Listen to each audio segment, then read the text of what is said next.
everybody. I go by the name of CHALY Saint.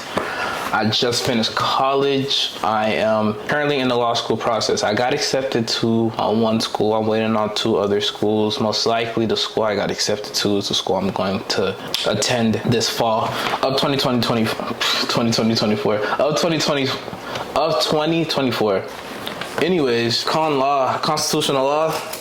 This class was a killer. I still have some of my notes here. It was my first time ever taking a law class, and I didn't know anything. I didn't know how the court systems work. I didn't know what Congress' role was. I didn't know the Supreme Court role, what type of cases the Supreme Court takes, how long the Supreme Court cases take, the justices, the 9 justices in the Supreme Court. I didn't know anything about that. I'm still learning along the way. There's a lot of cases in there I didn't even get to read. I only did we briefed 40 to 50 cases, but yeah, my teacher only did cases that I guess he felt like it was important for us to know going into law school. So yeah, I'm looking forward to opening this book again for constitutional law in law school, and I don't know, picking out. I still have all my briefs from pre-law, so that might come in handy. I know definitely came in handy in different classes after constitutional law, so we'll see what happens there. What have I been doing for the summer? I enrolled in a summer program for law school students. It's called the JD Next program. It's from May to July. I think it's 6 weeks, 6 to 8 weeks, something like that.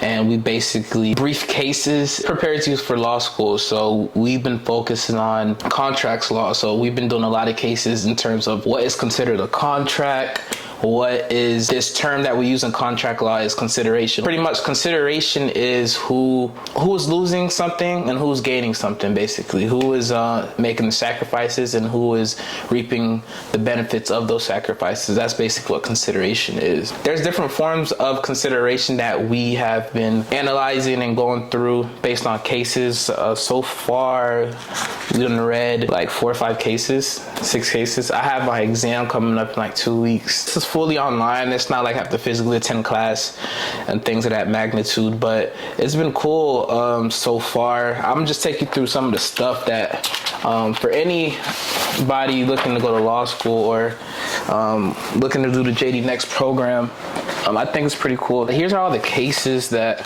I've been doing. I do my cases personally. Some people say the theme.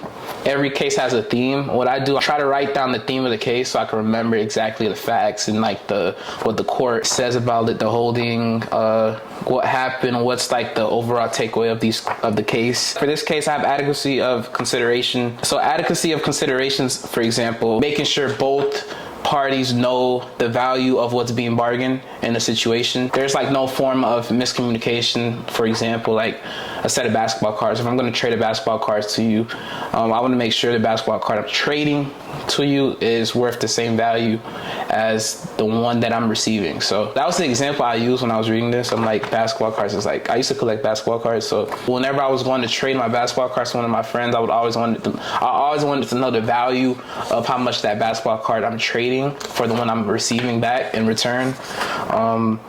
And even the players. Obviously you got to know the type of player you're trading your basketball cards for. So yeah, so this one, lack of consideration, that's another theme that I wrote. Literally just because of the theme of the case, I'm starting to remember all the facts and what the court said about this case. So that's a little advice I'd give anybody who is briefing cases. Anybody who reads cases, like myself, that's something that I picked up from just reading cases and pre-law classes and the JD Next program. There's a reason you are reading this case. Try to figure out the reason why. You're just not reading it just to read it. There's a lot of videos too that I and then there's teachers for each different video, which is pretty cool to me. I'm probably gonna start making a study guide for my exam coming up and some flashcards. I still got a lot of work. I'm kind of behind on my work. I still have a few more cases to read and connect the dots. Yeah, that's what we're working on now. So really, I'm about to get back to work. I got some more stuff to do and then I gotta head out, go run some errands. So I'll see you guys soon.